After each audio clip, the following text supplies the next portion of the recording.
Tonight we have Renee McGregor talking through RED's nutrition for endurance athletes. Now, for those people that don't know Renee, where the heck have you been?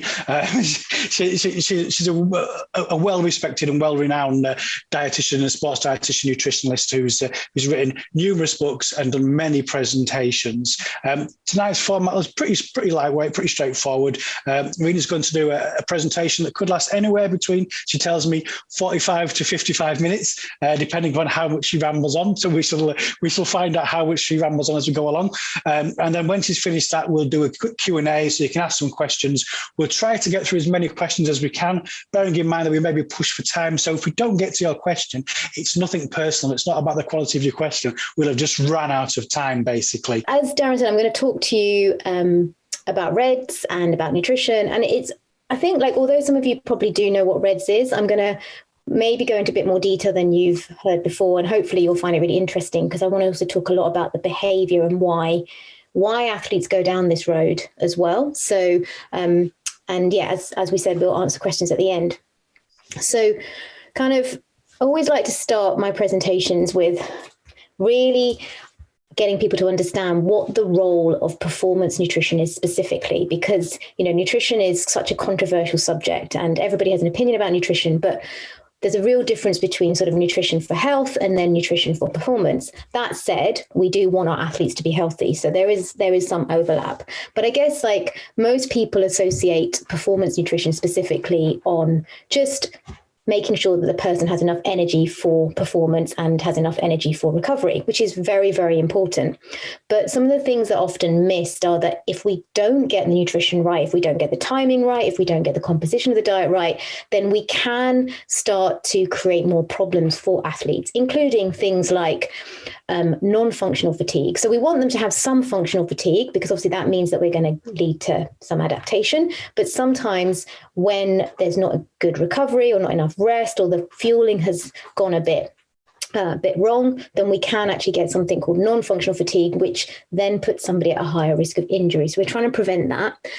The other big thing is we're trying to get a consistent performance. So if you look at all the science out there, actually what makes an athlete good is being able to consistently perform week after week, month after month, and working at the kind of parameters they want to. So if you're looking at marathon runners, then you want them to work at their marathon race pace as often as they can do, that's safe and obviously within coaching parameters.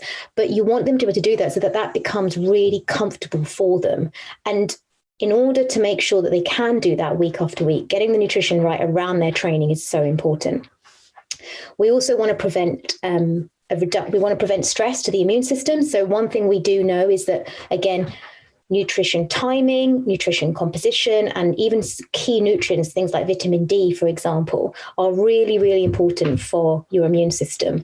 And so making sure that athletes have all of this information and are putting it into practice can ensure that they stay as healthy as possible.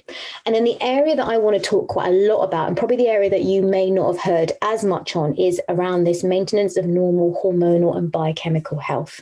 So we often hear this kind of constant message of, getting to a race weight or kind of moving more and eating less to try and hit these parameters.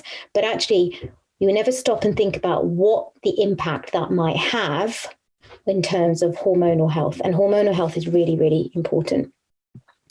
So this is kind of very simplistic, because I'm not really very creative, but this is very simplistic just to help you guys understand that we often talk about energy in and energy out, and, there's a lot of controversy around that. And I think the controversy is because often the science has been dumbed down quite a lot.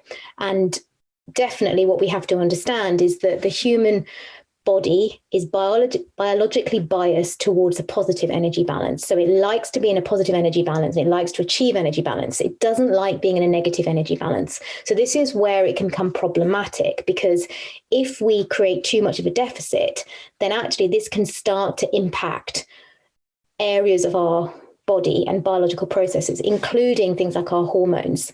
So what we're trying to always do is achieve an energy balance in terms of ensuring that we do have healthy hormones. Now, hormones are involved in pretty much every single biological process in our body, including adaptation to our training. So what I often see is that when there's too big a deficit in terms of energy out and energy in, then what we start to see is compensatory behaviors by the body, which means that often performance and adaptation becomes affected, but also many, many biological processes within the body become affected. And that's kind of what we're going to talk about a lot today. So just to kind of really highlight the importance is hormones act on in basically every single aspect of our body. So often people don't realize it, but things like estrogen and testosterone are really important in terms of cognitive function. They're really important in terms of our mood. So estrogen and testosterone are both known as serotonin receptor uptake receptors, which means that they actually help to take up serotonin, and serotonin is our feel-good hormone. So this is why sometimes when people are not eating well, to the point where their hormones are affected, this is why often they also have depression. And one thing we do know is that particularly in disordered eating and eating disorders, 63% tends to have depressive symptoms as well. And that is often related to hormones.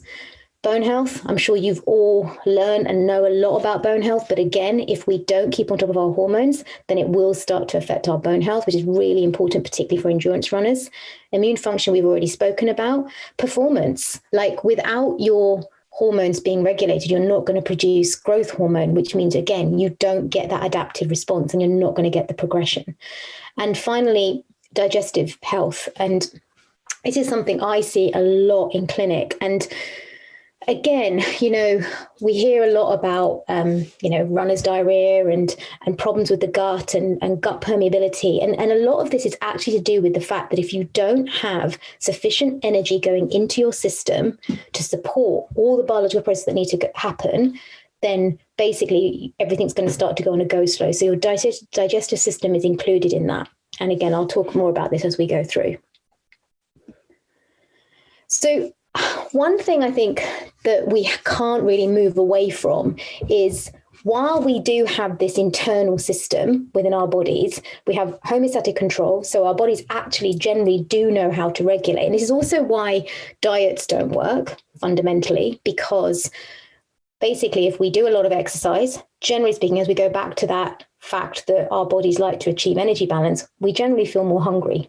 So this is why often people don't necessarily lose weight sustainably if they're just doing exercise, because our appetite tends to go up at the same point. So this helps you to understand the fact that our bodies are very, very, very good at regulating. However, in recent years, it's become really clear that there are lots of influences on our food choice that have made us become more reliant on external cues for food choice rather than actually our internal cues. So just some of the things to think about are the food industry. So we know that the food industry has a big role to play in terms of helping us to decide what we eat. So a few years ago, protein was very much heralded as the food to eat. And so much so it gave every food a halo. So it got like every food that contained protein, it kind of got a halo effect. So even protein ice cream and protein Snickers bars and protein Mars bars suddenly had this halo effect that it was fine to eat them because they had protein in front of them. So we have to understand the food industry makes a lot of money from this. And this is one of the reasons why they are trying to influence what we choose to eat.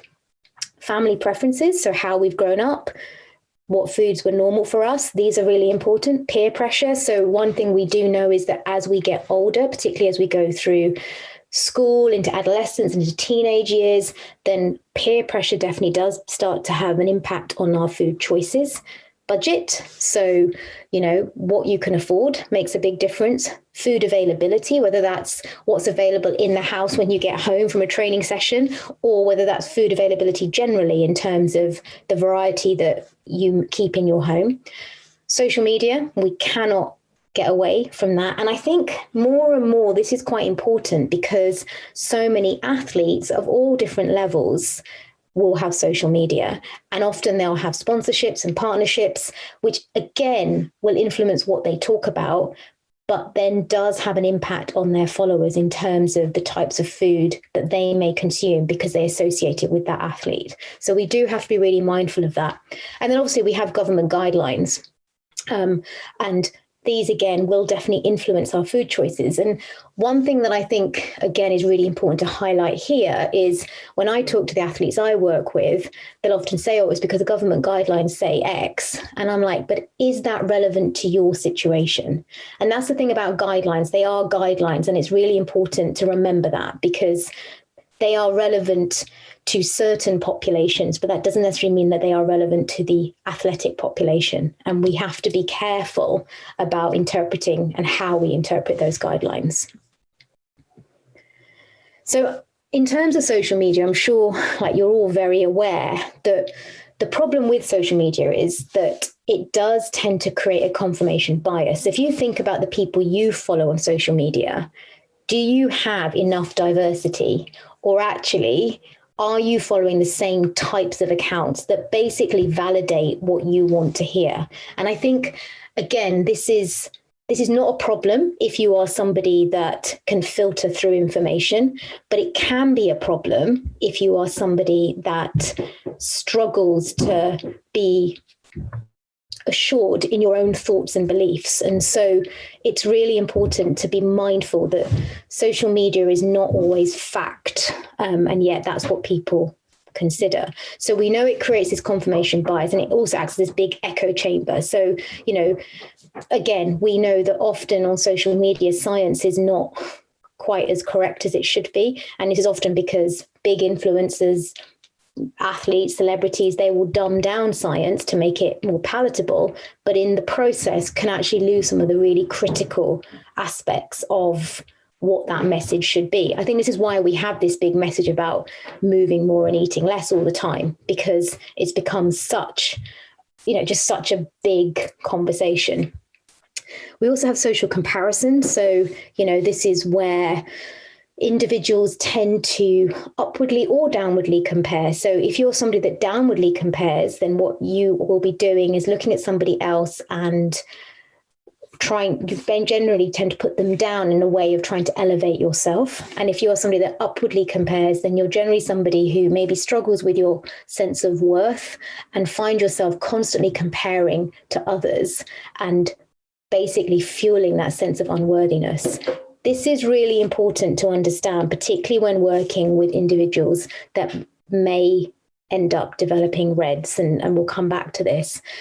The other thing we know is that social media does give you a bit of a dopamine hit, right? So if you put up a post and you go back and there's more and more likes, that does give you, we know it lights up the reward center in our brain. So it does give you this kind of dopamine hit, like, oh, I'm popular, look at me, this is how I attain my worth.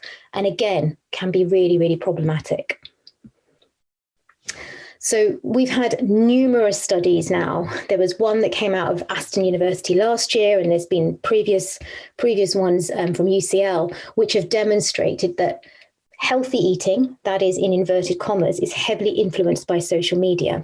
And why I'm focusing on this is because we know that social media has become an integral part of pretty much everybody's life, but particularly athletes' lives and the people that you'll be coaching's lives, because, you know, often people want to promote what they're doing. They want to put up their training. They want to put up what they're eating. They want to talk about their races, and potentially athletes that have that are of a higher level will also want to talk about their partnerships and sponsorships. So we know that we cannot avoid it. We have to be aware of it, and we have to be aware of the potential impact it's going to have on individuals and people that we may work with. So what does this all mean? So this is where I want to kind of really get stuck into what's going on. So there was a study that came out in 2016 that demonstrated that basically the athletic population were more likely to develop disordered eating and eating disorders than their non-athletic peers.